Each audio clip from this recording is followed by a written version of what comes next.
Welcome to the Dropship Podcast, where you'll learn how to build and grow a high-ticket dropshipping business and hear stories from successful e-commerce entrepreneurs. Let's kick this thing off.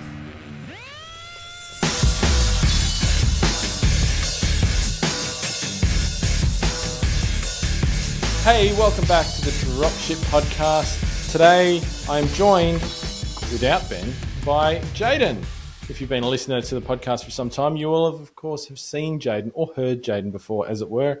Jayden first joined us on the show on episode 189. At that stage, he was 10 months into his dropshipping journey. So you can go back and listen to that. It's a pretty cool story. 10 months to 750,000 in revenue or sales on his first high-ticket dropshipping business.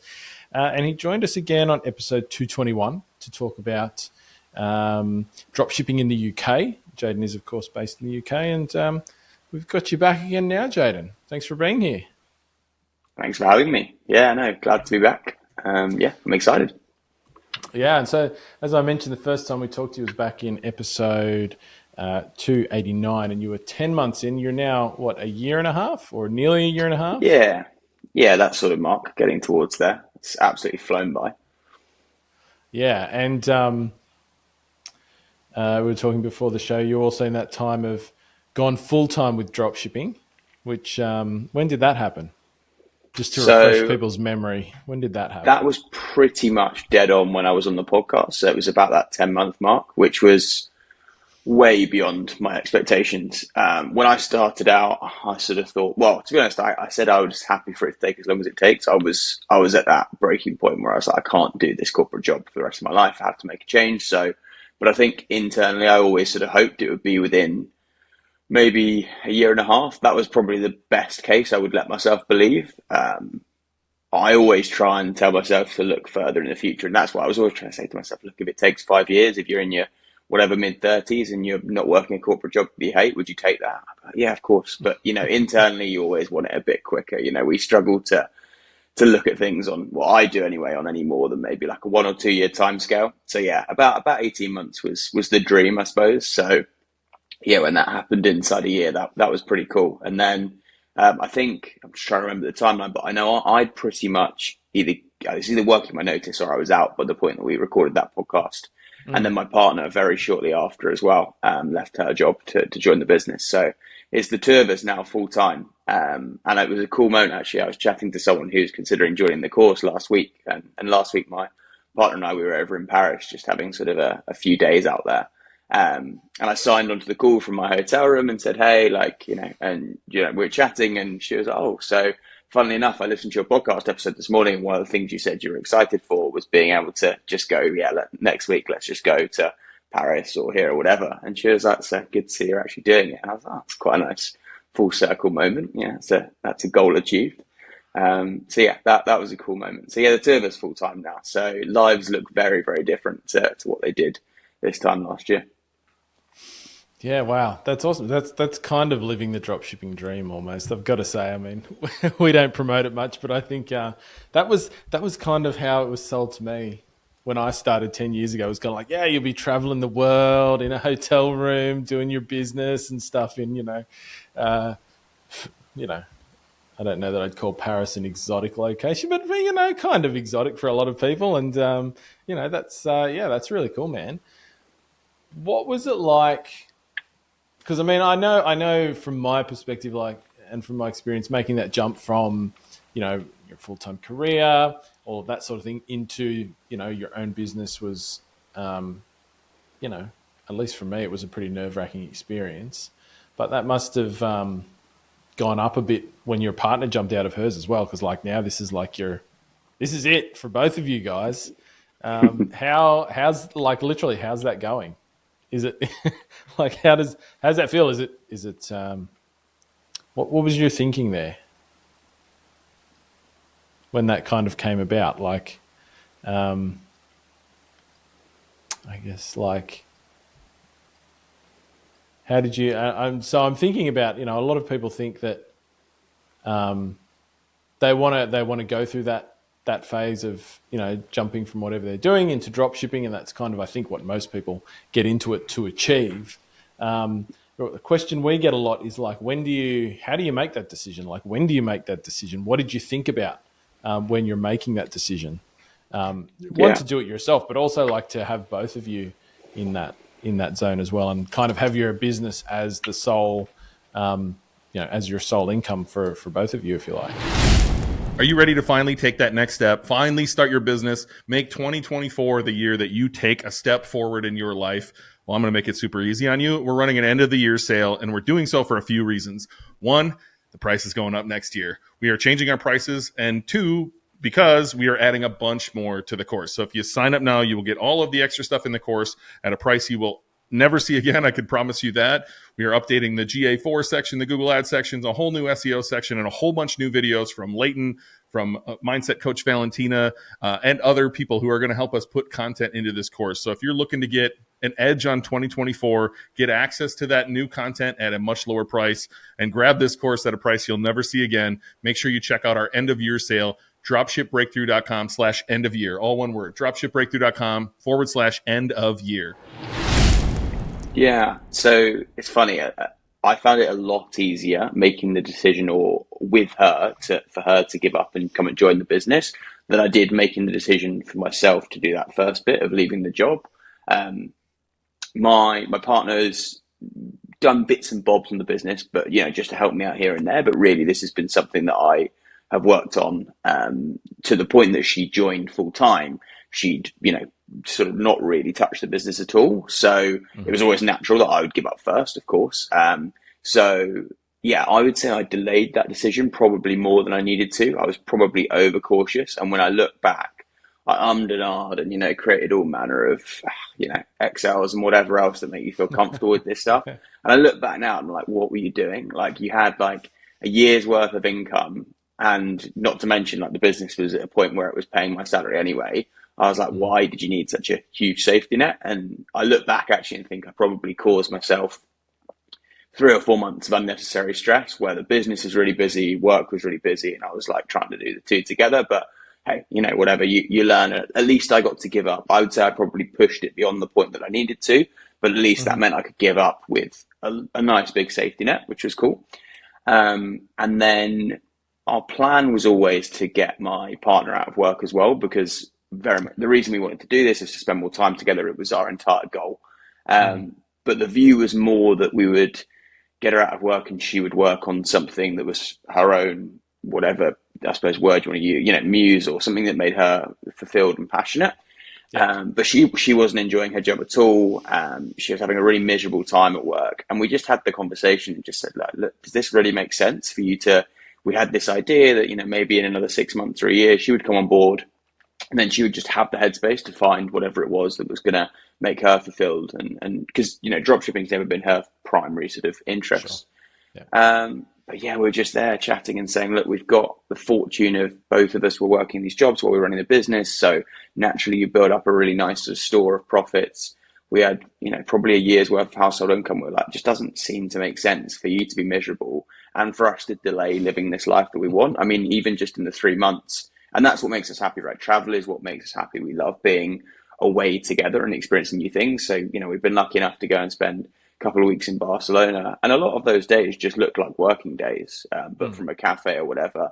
So, not just traveling the world on holiday, picking the laptop up once for half an hour a day. Like some of the days we would do a full working day, and then others would be like, let's not pick the laptop at all. So yeah, it was a tough decision for me because it was so alien, and it was almost this pipe dream. It was like, wow, this has actually happened in a pretty short time scale, because those 10 months flew by. For her, it was much easier. It was like, yeah, there's no point in delaying this. You're not happy. I remember how it feels to be deeply unhappy in a corporate job. Let's not delay. Let's go ahead and do it. Awesome. Yeah, that's really cool. I think, has there been any anxious moments along the way? Has there been any non-anxious moments along the way? I'm a nightmare. Anyone who's close to me who maybe listens to this is probably like chuckling to themselves because, yeah, Name the anxiety. I like to dabble in it. Yep. Financial, work, whatever it is. So yeah, heaps of them. It's just it's a learning experience, right? It's probably actually been the thing I've struggled most with this entire journey. 100%. It being on me and being on us, and I think it's a little bit false, the security that comes with that corporate job. I think actually in some respects there's greater security in having your own successful business and your own repertoire of skills that you can monetize in loads of different ways. But there's no doubt when the steady income's coming in, you feel untouchable. And then, when it's all on you, you feel this probably irrational fear that, it's more vulnerable. So yeah, 100%. The biggest thing that I found that helps me is trying to fall in love with building and being a student.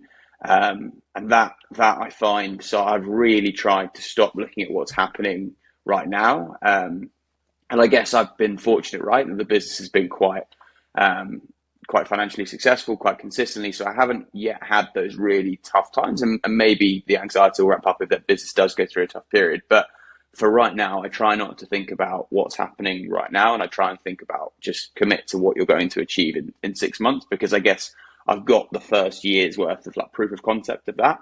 I sort of took the leap of faith when I first started the business, and I was like, I'm just going to get my head down. We didn't really make any proper profit for maybe 4 months. I think the best month we had for the first 4 or 5 months was maybe like £1,000 or £2,000 net profit, which, is great, but it was never going to do the things that I wanted it to do. And then the hockey stick was quite drastic. So, there were those times where I was, keep plowing on and putting in those difficult, whether it was waking up early or coming home from work and being like, yeah, I'm going to put in the time. And I hadn't yet really seen the rewards. And so I try and think back to that position.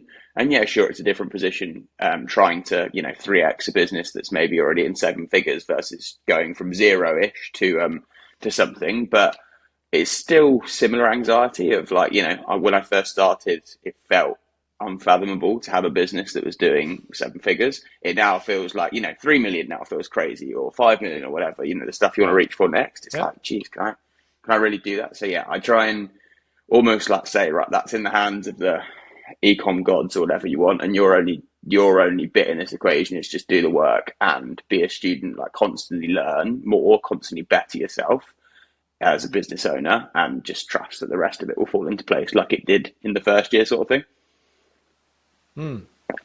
Yeah, it's interesting you say that. I think it's easy to get sort of, and I like that. I mean, one of the things that a session that Ben and I did at both our live events this year in Noosa and Minneapolis was, which you haven't seen, and I know Jayden hasn't seen this because he's in the UK and we haven't done this in the UK or released it publicly.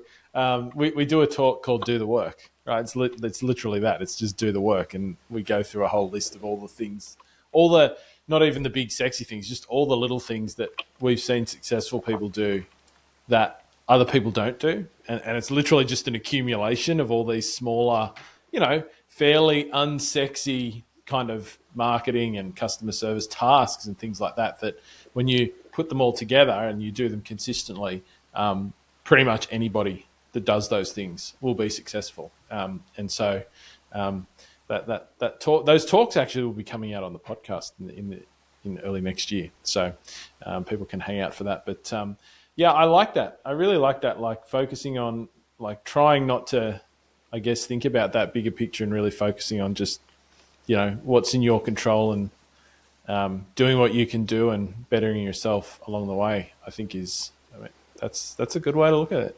I don't think I've thought about it that way, but I think I like that. It's tricky to do, right? Not focusing on the numbers and constantly like analyzing stuff and yeah. It's seriously hard, and everything is the first time we're doing this, right? I mean, even for you, that somebody who's been doing it for so long, whatever you're looking to achieve next is still going to be the first time you've gone there. So yeah, it's always hard to picture. And we were having a chat on a mastermind that I'm part of, and all of us are in that similar position, sort of like trying to go from very low 7 figures into the next step. And all of us said, like, we just can't, whenever we look at the numbers on a page of like how many sales that is, how many visitors that is, like the traffic numbers, etc., we look at them and think, geez, can we really achieve that? And then we all go back and think, okay, right, look at your numbers right now. When you first started, did you ever believe that you could do, 50 or 100 sales in a month? Did you ever think you could do six-figure sales months? Of course not. That was like a pipe dream. So it's like, this is no different. It's just another step on the ladder. And then there'll be another one after that. We'll hopefully hit those, and then there'll be the next dream that feels impossible. But yeah, it's almost, I think the more you go through it, there's a nice freedom in releasing that control and being like, you know what, I'm just going to get my head down and the rest will take care of itself. I do appreciate it is easier to do this though from a position of a business that's already moving.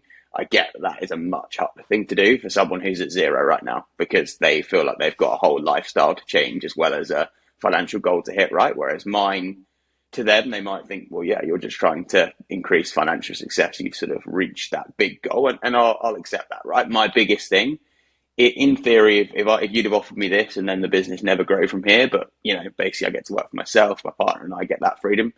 Yeah, I would have taken it. So I get that it's quite a nice position to be sitting here going, oh, I'm so worried about doing multiple seven figures, and people are there like, I just want to make my first sale. So yeah, just trying to recognize that, and Sure. And I think the hardest thing when you're just starting out is that you're kind of looking forward in time to reaching some of those points, that you've described, quitting your job, replacing your income, freeing up your time, being able to travel. Everybody's got a slightly different version of that they're kind of looking forward to, and you just want to get there so quickly, right? And I think that's really the struggle that people have in the beginning, is they just want to be there, and so it feels like I think it creates an environment of false pressure, like to make that next sale, and you can't miss a sale or you can't miss a visitor, and if you do, you feel like, it's just getting further away, and I think it's a big challenge. Like if you're sitting there and you're just trying to make your first sale it probably does sound a bit easy to hear somebody a bit further down the track talk about it. I'm always mindful of that. I always have to stop myself and think, because for me that was like, I'm going into my 10th year in online business this year, and it's kind of like, it gets harder to remember what it was like being that person just starting out, not having even made your first sale yet, and kind of relating back to how much of a struggle that felt like in the beginning. I think it's good to stop and think about it. And it's something I do regularly, even now, and actually look back and recognize all the steps that you've made, even if you haven't even made your first sale yet. Like I often tell people who have been, they're in their first 30 days, just look back when you're at your 30th day and maybe you're just launching your business, you're just getting it online. Take a moment just to think about where you are now compared to where you were even 30 days ago. And like people will be like, yeah, wow, I actually think about things differently just in that short space of time. And I'm like, all right, well, imagine what you'll be like in just another 2 months' time. Like, if you keep doing this, like you'll do that, you'll see that much change again, just in the way you think about things, and hopefully in your, the results you're getting from the business and things like that. So yeah, it's always good to stop and have a think about it. So for sure. I had it on a call recently where someone sort of, they said to me, they're like, okay, but do you really think this is possible for me? Do you think I can really do this? And it was jarring for me to begin with, because I was like, of course you can. Because, being on the other side, I now know and believe that anyone who joins the course, if they put in the required work, that they will, when you get the other side, you realize the hit rate is actually very high. And, the more time you spend around, and I guess that's part of the thing, isn't it? Is that the newer community spend time around everyone else who hasn't got started, I guess. And their peer group is generally people who don't run businesses, I guess. And so I remember being in that position where I thought that having a successful business was like a jackpot thing. It was like, you hear all this stuff like, X number of businesses fail, all that sort of thing. And you think like, okay, like I'm going to give it a go, but you almost feel like you're buying a lottery ticket a bit. And then you get the other side and you realize actually there's, of course, everything, I wouldn't be arrogant enough to say there isn't some luck involved in everything, but I think the fortune and the luck just changes the timeline. So, maybe the speed of success might have things to do with fortune and the right places and stuff, but actually whether you're successful or not has very very little to do with luck. And actually, it's just a case of is the time right for you? In like, do you have the pain or the desire that drives enough motivation to do the work? Do you have the commitment? Also, I guess like just are your life circumstances in the right place where you can commit to this and do this? And actually, that's the only stuff really that you need to align. But it was one of those that I sort of thought like, what a strange question. And then I realized actually that's just a complete perspective shift. And you've got the benefit of being on the other side and seeing all these people. And, you know, you spend your days interacting with people who have been doing this for 6 months or 12 months or 2 years or 5 years. And yeah, they're all in a very successful place. So of course you look at it and think, yeah, as long as you stick at it and do the work, of course you'll make it happen. But then I had to rewind my thinking and be like, yeah, remember you were once that person who thought this was a 1 in a million, or maybe not that much, but maybe 1 in 100 or whatever jackpot sort of punt. And it's really hard to change that mindset for someone who hasn't yet been through it and seen it. I haven't worked out how you do it yet, but it was a shift that I noticed through that conversation that happened in me. Yeah. I think it's hard to do. I think the easiest way to make that shift is, and Ben and I had a discussion about this on a podcast episode we recorded lately. I'm just trying to remember the context of the conversation.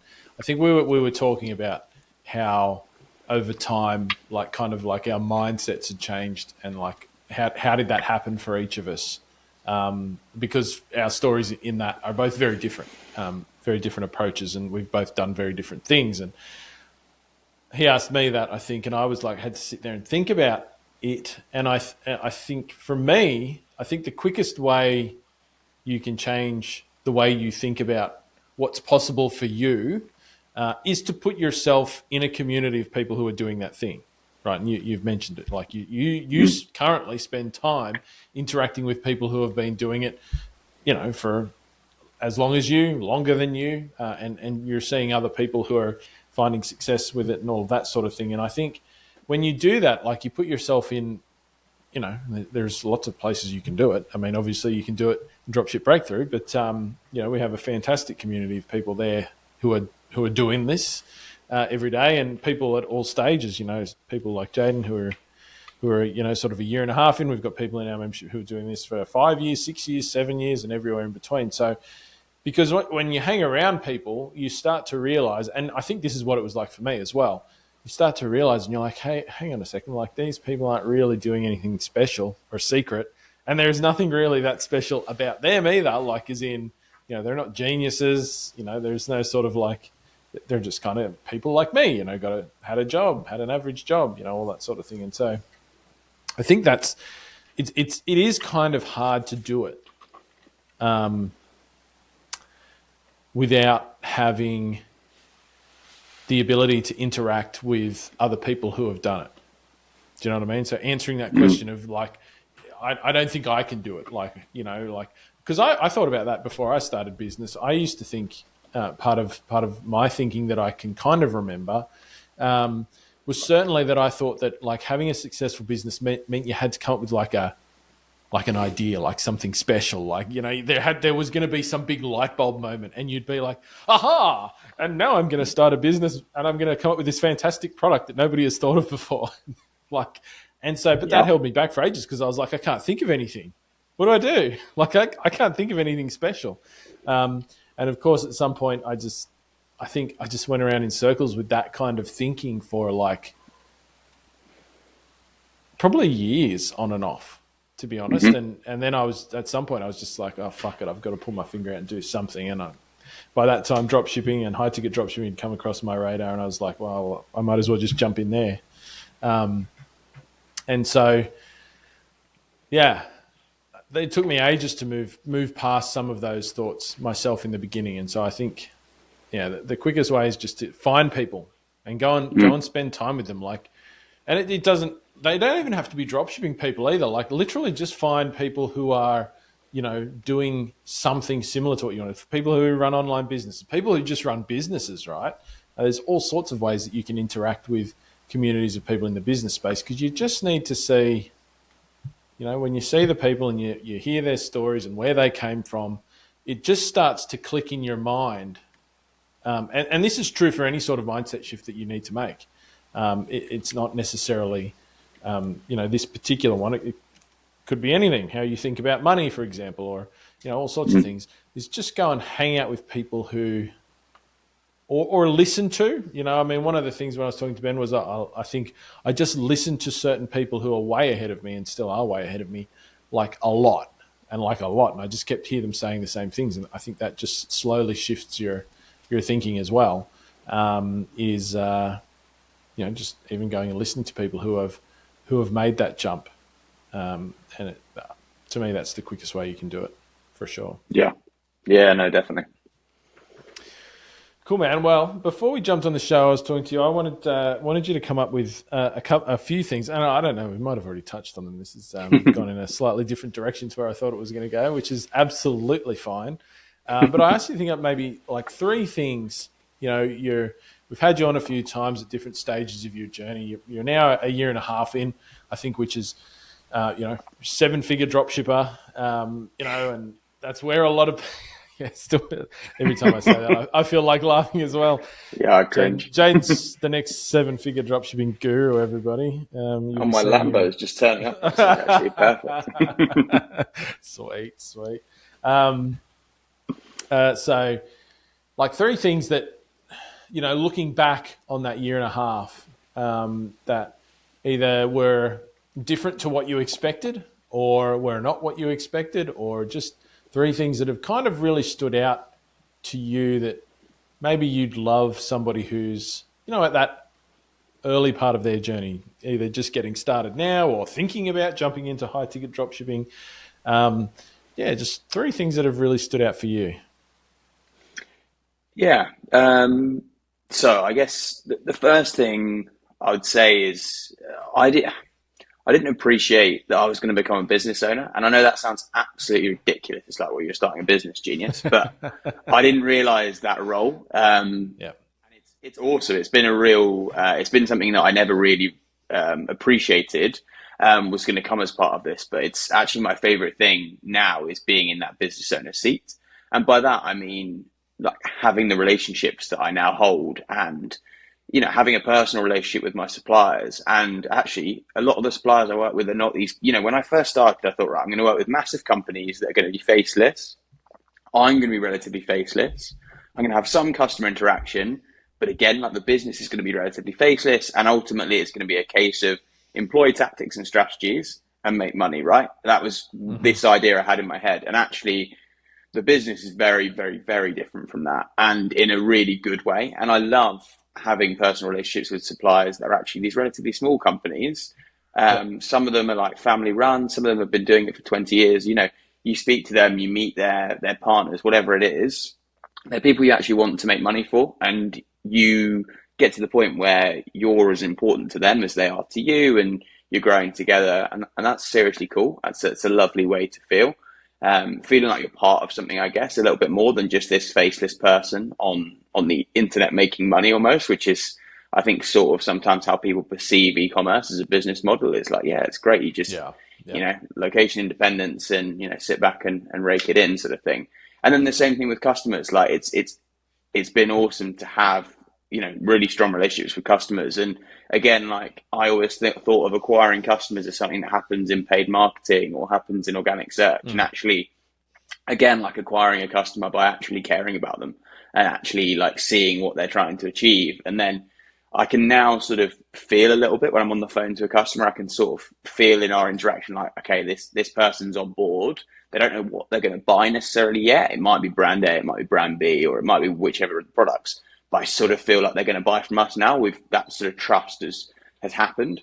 So that's the first thing, is that I didn't appreciate that sort of side of things, but it's been one of the most enjoyable and fulfilling parts. I actually, thinking back now, if it was this sort of like faceless online business thing, I think that would get really boring really fast.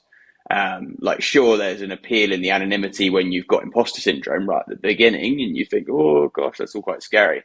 But actually, when you've been, a year when you've been running your business, it flies by, but it also feels like a really long time. And that person I was in month 1 feels miles away.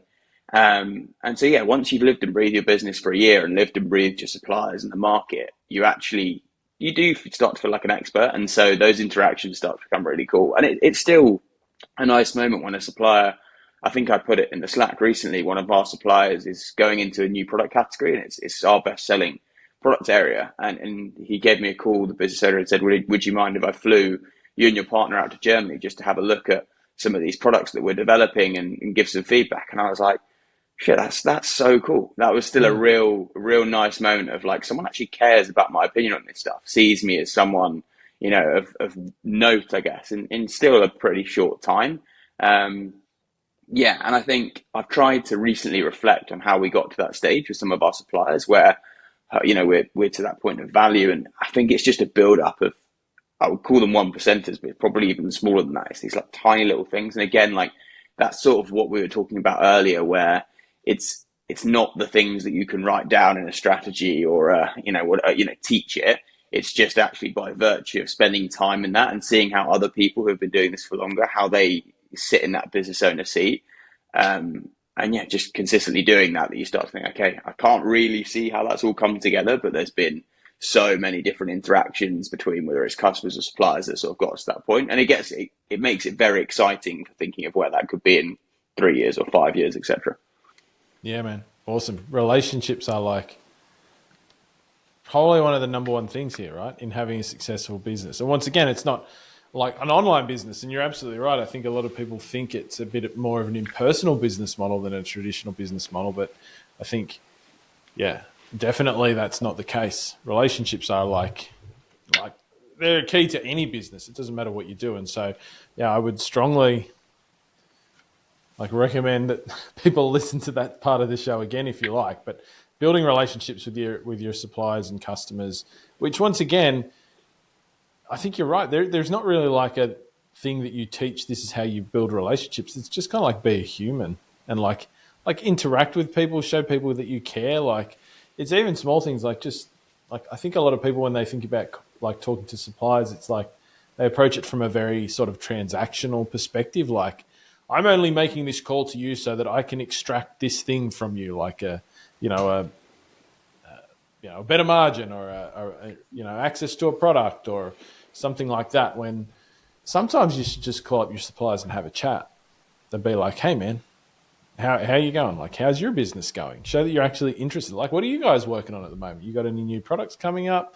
How about we get together? I'll come and we'll have a coffee and we'll sit down and have a chat and, actually meet each other face to face. And just doing those things, I think, not only is it good just for business, but like it sets you apart from all the other online business people, particularly other dropshippers, because this is stuff that almost nobody does, right? When so you're going to have competition in your niche, you're going to have other dropshippers come in and, once again, things like building relationships with suppliers certainly is something that most people are not going to go out of their way to do. So if you're the person that does it in your niche, you're going to find that starts to pay itself back to you. Not immediately, I don't think. It takes time, but like 6 months, 12 months, 18 months in, you're going to start to notice that there's, some good things coming your way, I think, for sure. 100%. I'm trying to be careful not to come across unrelatable because I appreciate this is incredibly hard for someone starting out, but I now only do supplier outreach face-to-face. Yeah, cool.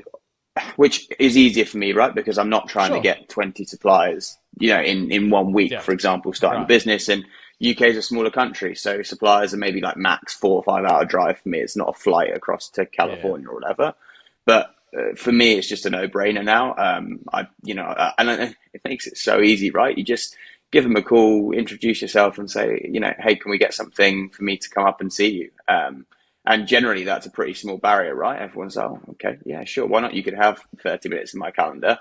And you go up there and, I had it recently where I went up to see a supplier that's up the other end of the country from me.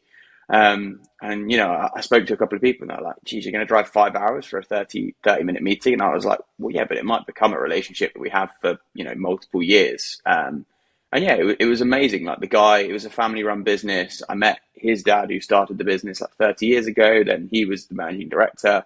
His son worked in the warehouse. Like I met him. He was talking me through his new Range Rover. Like they showed me some of like the first models that were made in like the 70s. It was unbelievable. Like you properly got an appreciation. And also, I know now that me and the team, by me being able to communicate that, I'm actually planning to take my partner up there because I'm like, I just want you to see this. I want us to have seen the history that goes into these products, so that when we're speaking to customers, we can actually give an appreciation for that brand. It was a really cool couple of hours I spent up there in the end. Like, and that's the thing, like, these people generally run these businesses because they're super passionate about them. And if you spend a year in a market, you'll become passionate about the products as well. So like, me and him are there geeking out with each other, like looking at all this stuff. And yeah, you come away with a really strong relationship and a lot of excitement about those products, which makes it so much easier to sell them authentically and write copy about them authentically, because you actually have that appreciation for them. Yeah, cool, man. That's awesome. I love that. That's a good story. Absolutely. Yeah. More face-to-face with suppliers. And, you know, oftentimes there's some ways that you can kind of shortcut that a little bit. Once again, if like, you know, you're in a larger geographical country and making those trips might be a bit harder, like trade shows, for example. You can go and put yourself in front of like, you know, 10 suppliers in one visit kind of thing. And that's certainly something I'd recommend people do as much as possible. Like if your niche has trade shows or conferences, or, you know, they're probably called different things in different places, but like go to those events. You know, there might only be 2 or 3 a year for your niche in your country, or there might be heaps in some niches, but get to as many of them as you can, because I think, once again, it's not quite as good as going to the supplier's actual location, like their head office or their warehouse or whatever it might be, but it's still a step up from just being a voice on the end of a phone, or even worse, an email. Absolutely. Cool. All right. What's number 2 on your list? So probably the next thing I would say, that I thought of, I guess I've obviously had the benefit now of doing some coaching and working with people who are a bit earlier on. And I think one thing that struck me recently was the lens that you see things through. And I suppose, I'll tell a story. And basically, we were on a coaching call recently, and the guy is maybe 2 or 3 months in, and he's really struggling to move out of the sort of like 2 or 3 sales a month phase. So he's making sales and he's like, you know, marginally profitable, but he's like, you know, I really want, and like we were saying earlier, he's desperate for that next phase of growth. He's like, feels like he's proved the concept and he really wants to move forwards. And he was talking me through his numbers and he was saying, I'm just convinced that I've got an offer problem. And he was really hung up on this offer problem. And he was saying, look, I've been reaching out to all these partners. I've been trying to, you know, really go above and beyond for his offer, which is fantastic, right? And I was like, that's awesome. He was telling me about some of the partnership things and that he was trying to do. And then he showed me his offer comparison. And I sort of said to him, I said, look, like, I love all the stuff you're looking to do with the offer, but my gut feel is that at the moment you've already got a very strong offer. There's no one that I look at and think, oh, you know, that's where I would buy from. I was like, can we go back a step and have a look at the traffic? And then we this is our first call. We looked at the traffic and we saw that essentially his impression share in his high priority, which conscious don't want to talk, you know, in a way that's alienates people who haven't done this part of the course, but basically where his low purchase intent traffic was. So like if he was selling saunas, it'd be the people searching for sauna or infrared sauna. He was getting all that traffic. He was, you know, 80% plus impression share. He was absolutely hoovering it up. His bids are quite a lot. That's where all his spend was coming. And so he was saying to me, look, you know, I'm getting, you know, all these visitors, but they're just not converting. My conversion rate is clearly the problem. It's the offer. But actually his high purchase intent traffic, his impression share was really, really low. And basically there was next to no spend in there at all. And I just, you know, we just sort of looked, and I think it from there, it was just that quick fix of going, the problem isn't yet really in the offer and what you're trying to offer them when they land on the page. It's the quality of customer we're sending to the page. And that seemed really obvious for me to work through it in that, like, check the traffic's right first, then check the offers right. And then hopefully, you know, if those things align, we get the sale. He'd gone straight to, well, people are landing and they're not converting. So it's a conversion rate optimization problem. And so had spent, you know, a long period of time, and sure, that's going to pay back, right? He's now built a really sophisticated offer. So it's not time wasted, but it was, he was working in the wrong place for his immediate goal, I suppose. And it's something that seemed so obvious for me. And then I reflected on it. I was like, actually, I can totally see how he got to that place. Like that's actually a really easy assumption to make, that traffic's coming and it's not converting. But yeah, it showed me the value of that being in and around that business model for a bit longer, and even just consuming as much content as you do as part of doing that, like I said earlier, just becoming a student and knowing that if you dedicate your time to becoming a student, that you'll then do the right things in your business and get the rewards. So yeah, it was quite a good moment where I was like, okay, I now see the value of where I've been to where I've now come through, and hopefully where I'll be in whatever, 2 years and then 5 years, etc. Yeah, nice. Yeah, absolutely. I think that's a very common jump for people to make. Is going from I've got traffic but it's not converting, so it must be a problem on my website or offer in this case. Most people who make that jump usually just go straight to there's something wrong with my website, like as in design or something like that, which is a further step. It's funny, so many things in this business model. Like when you've been around business for a long time,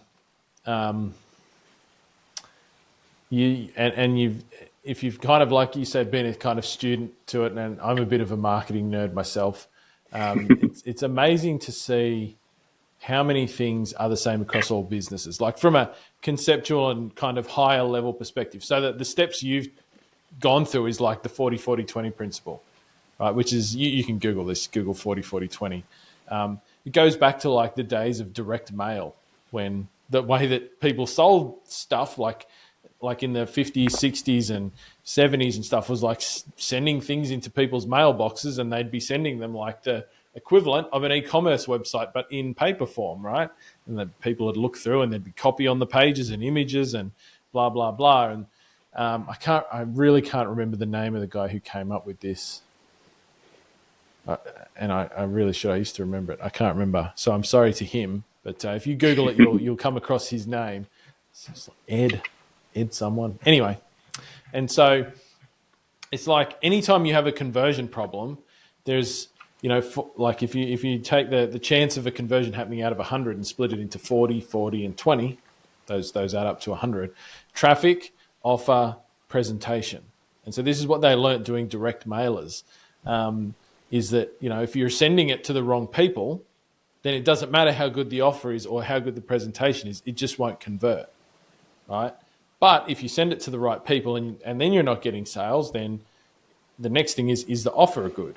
Because if you're sending it to the right people, the offer's bad, it won't convert. And actually that 20, the design, which is how we design our websites, is actually the least important. So if you've got good traffic, good offer, it really doesn't matter how bad your website is, it'll probably still convert, right, at a good rate. And that principle, I mean, it's still true today. Like, probably, where are we, like 60 or 70 years after this guy cooked it up, it's absolutely true. And that's something we take people through in Dropship Breakthru. So it's interesting to look back and think like that's immediately where my mind goes to now whenever I have this conversation with people, and that's what I take people through. But yeah, that's something you develop over time. I think looking at things in that way, that's really cool. It leads me quite nicely actually into the last thing, which is offer related, and it's one of the things I like to rant on at the moment.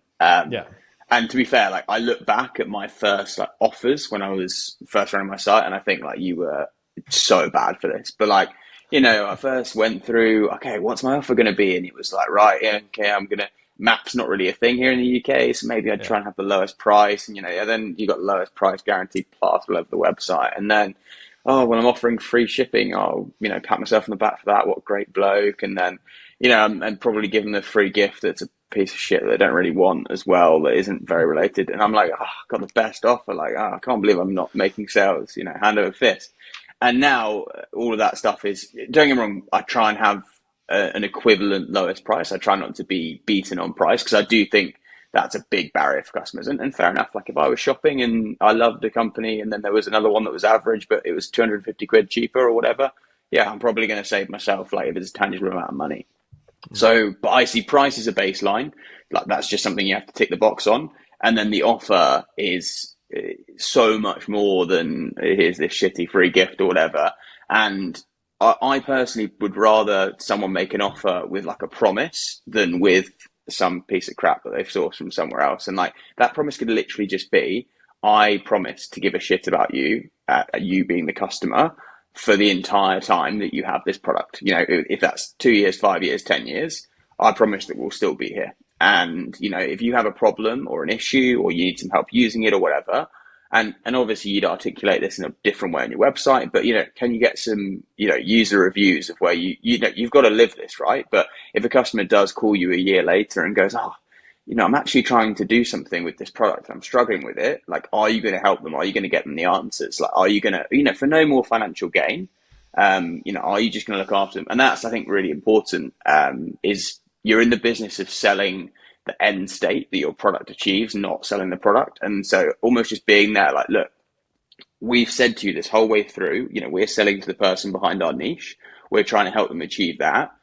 We'll commit to doing that the whole time. And, you know, once we drop that product off with delivery, we're not going to disappear, because a lot of people are scared of that, right? They're scared of spending a big sum of money and then they have a problem and, you know, shock horror, the person who sold it to them has now disappeared. Or, you know, it's really uncontactable because there's no money left in it. So that, I think that's a better offer than probably 90% that you see on e-commerce sites. It's just, I promise to give a shit about you. Or can you show that through your sales stuff? So like, we sell products that go into people's homes and people like to visualize them. We now try and do sketches and CAD renders for our customers of like, here's, you know, send us some pictures of the space. We'll mock up the products in there, show you how it's going to look. And our conversion rate on those is worlds apart from anything else that we do. Like, because a customer believes that we've taken the time to care, because obviously we have to get the requirements right. We have to sit down with them and, you know, over the phone, of course, but understand, okay, like, what's going on? How do you want to use the space? Like, how are you going to use the products? All that sort of thing. What else might you be doing as part of this project? So they feel like we actually care. We give a shit with what they're trying to achieve. And, you know, that can be our offer. Okay, sure. I guess our offer is also that we're maybe going to spend 15 minutes mocking this thing up for them and, you know, doing that drawing. But really, I think the offer is that we're going to care about you and we're going to help you achieve that end state. And yeah, like, that's another thing, going back to what we were talking about earlier, that's not the sort of thing you find, I guess, in like a tactical guide or whatever. That's just something that, I guess, by virtue of speaking to hundreds and hundreds of customers or maybe thousands of customers, you're like, I get what they really care about now. But it's not that they care about that rubbish £50, I don't know, ice bucket that I was going to send them. They care about what they're going to spend £2,000, £5,000, £10,000 on. So if you care too, that's going to go a long way. That was a pretty big rant. That was a pretty big soapbox, but yeah, I think it's important. Yeah, absolutely. Absolutely. I would not disagree. I think once again, it's, you know, going back to that sort of relationship thing with your customer as well. I think people we have a tendency with online business, once again, to overlook that a little bit. And it's really literally like, yeah, if you can, yeah, show your customer that you really care, but and give them a great experience, and not just like trying to make the sale. I mean, it's obviously very important then, but even after you make the sale as well, like the biggest marketing channel out there is actually word of mouth, right? You can't do it quickly, absolutely. It's not like a marketing hack thing that you can just turn on. You've got to make sales to get word of mouth. And to get a lot of word of mouth, you've got to make a lot of sales over time. But that's going to happen if you stick with it. And so if your customers come away from the whole thing thinking, yeah, man, those guys are really fucking awesome, and they really care, and their experience continues after they've purchased from you, then they're literally going to go and tell other people about your business. And that's like pretty much 100% free marketing right there. Do you know what I mean? And it just goes on and on. And then those people talk to one person, that person buys from you, has a great experience. They talk to two people, those two people go and talk to two people. And like, that's, if you can do that stuff really well, like I'm really big on the post-purchase stuff, things you can do there. You know, there's a whole bunch of simple things you can do there to get people talking about your business and showing that you really care.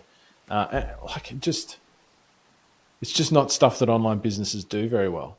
Like some do it, but I think there's a massive, massive opportunity there right now, particularly people selling high ticket products, to really, and it's hard to think about this right in the beginning, and maybe you don't even necessarily need to be super focused on this right at the beginning when you're just trying to make your first sales, but yeah, building building like a post-purchase plan into everything that you do, like with your customers. So like, simple thing you can do is, after a customer's got a product from you, like whatever time frame that is, 2 weeks, 1 week, whatever, give them a call, see if they're happy, see if they're having any difficulties, see if you can help them with anything. If they're happy, you can ask them for a review. You can get way more reviews doing that. There's so much you can do, like, and there's a lot of specific stuff depending on your products that you can help people with as well.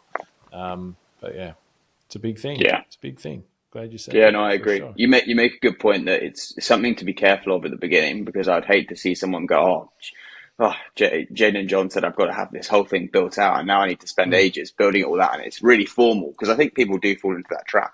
It's like when you're early on, actually, that's the best time to do it, right? Because you've not got that many sales. So don't worry about formalizing it. Just live it. Like you say, just, don't worry about writing it down. Don't worry about having a process. Just literally live it. Call that customer, even maybe call them and say, like, look, here's my mobile number. If you've got any problems, like, give me a call. Obviously that's, personal preference if you're comfortable doing that. But yeah, at the beginning, just live it. And then when you have enough sales that you're like, okay, this is starting to stretch me pretty thin now, then you can maybe look at how do I turn this into a bit more of a process. Yeah, 100%. Yep. I don't even pretend like needs to be some uber simple plan.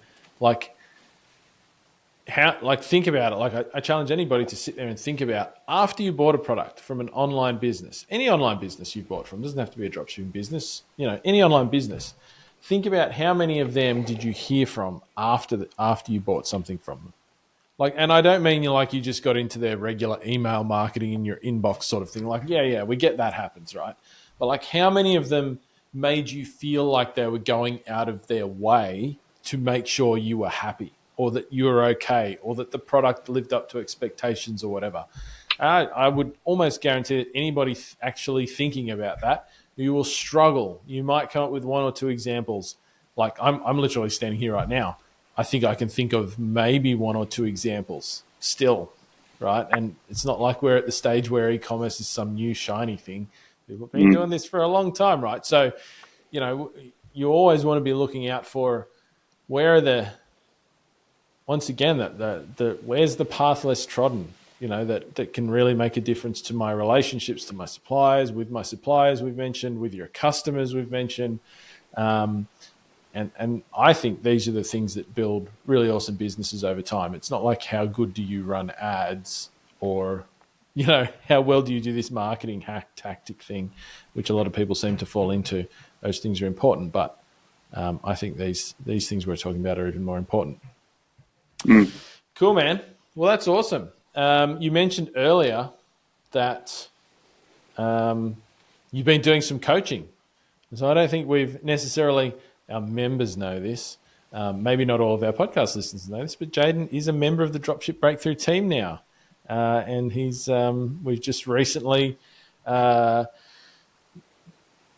don't know what the right word is. I wouldn't say launched a new coaching program, but we've got some coaches now in our Dropship Breakthru membership for our members who are helping our students grow their businesses. And Jayden is one of those, part of our first coaching team, along with Holly and John Murphy, who will be on this show again in upcoming episodes. That's pretty exciting. I'm excited. Means I have to do less coaching, but it's also, it's really cool for us. It's a really important thing to do to start broadening our team out past just Ben and I, because we have a lot of people like yourself who are doing awesome things, who our students could also be learning from. And it just helps us to be able to get one-on-one with more people and do the thing that Ben and I were really setting out to do when we started Dropship Breakthru, which was help people to go through the life change that we went through as a part of building one of these businesses, which is the life change that you've gone through as well. So this is why doing these episodes is such a thrill for me, because literally that 18 months that you've just gone through is the 18 months that I went through nearly 9 years ago now. And that's exactly, you started that here at Dropship Breakthru as well. And that's literally the primary reason why Ben and I started this. And now we've got people like yourself, like Holly, who have been through that, who are now able to start helping our students, other people to go through that. I think that's amazing. So, I'll publicly thank you for doing that. I think it's cool, man. But what was your kind of motivation for wanting to jump on as a coach? Yeah, very similar, to be honest. It's one of those things I think people will massively appreciate when they are the other side. You'll find that when the people who are maybe beginning now, if they're a year or a year and a half in and they've launched a business that's changed their life, and whatever that reason was, whether it's they want to spend more time with their family or their kids or, travel, whatever it is, when they've achieved that or started on the journey, I don't think any of us ever feel like we've truly achieved it when they've got to a really monumental place on that journey, like I feel I have. You're desperate to help people do the same thing. And it's actually seriously fulfilling if you do have, and to be honest, it generally is quite a small part of that. I'd never ever, even people I've worked with a couple of people who've done 8 or 10 sessions, and even then, it's still, they are massively doing the work and making that happen. But if you've just been able to help them, just guide them in the right direction a little bit, and they get that, they maybe send you a message in Slack and send, just to say to you, look what I've just done, or look, I've just done my first 50K month, and you remember how exciting that was. And yeah, it's a cool journey to be a part of. Seriously cool journey to be a part of. It's also, nice, like we say, nice, just awesome. we're nerds, right? If you've been listening to Jayden talk and you'd love to learn from Jayden as well as from Ben and I and everybody else in our group, now's a great time to join. Our end of year sale is on right now. And if you'd like to chat to somebody about joining Dropship Breakthru and starting your own high-ticket dropshipping business, if you're in the UK particularly and you'd love to hear somebody's experience, somebody who's built a successful business in the UK dropshipping, and yes, you absolutely can do that. It's not just an American thing. You can even jump on and have a chat to Jayden before you join the program at dropshipbreakthru.com/Jayden, which is Jayden. You'll find a link to that down in the show notes as well. So yeah, feel free to jump on, have a chat with Jayden about what it's like to be in the program, what it's like to run one of these businesses, and how you can get started too. And he'll be happy to walk you through that, I'm sure. All right, man. Well, thanks once again for being here. It's always fun to. It's nice now. We've got kind of like a series. People can really see that 18 months. Go back, listen to episode 189. If you want to contrast the sort of things that Jayden was talking about after 10 months to 18 months. Thanks for being here, buddy. Thanks for having me. Cheers, mate. Thanks for listening to the Dropship Podcast. You can find all the show notes for this episode at dropshippodcast.com. And if you're ready to take the next step in your dropshipping journey, we invite you to join us inside Dropship Breakthru, where Jon and I will walk you through step-by-step in starting your own high-ticket dropshipping e-commerce business. But that's not all. Dropship Breakthru will also teach you everything you'll need to know to grow your business and take it to the next level. So head over to dropshipbreakthru.com and sign up for our free training that will help you take the first steps towards building and growing your own profitable high-ticket dropshipping business.